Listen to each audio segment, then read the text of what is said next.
Brad, talk a little bit about how did this book hit you when you've been reading it?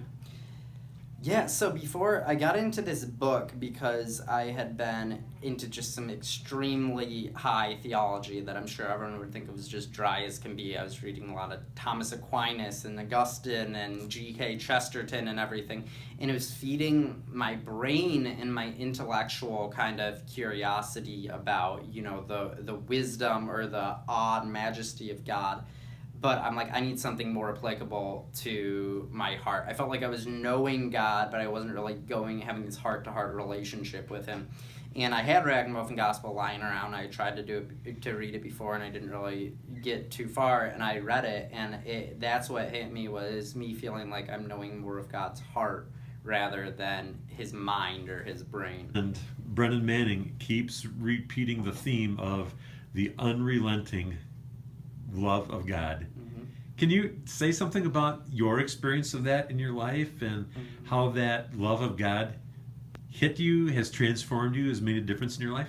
Yeah, well, I had a very similar, in many ways, life story to Manning, both battling with alcoholism and addiction and really just doing our best to tear down and destroy our lives, or mine specifically. I did my best to run into the ground as much as I could.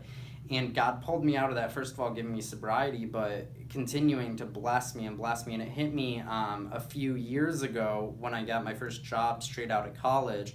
It was exactly within what I wanted to do. And for some reason, that just hit me over the head with, just feelings of not deserving this, of falling to my knees and not being able to say anything other than thank you, because all I felt was just grace and graciousness and undeserving. Where do you go now to be renewed in God's love?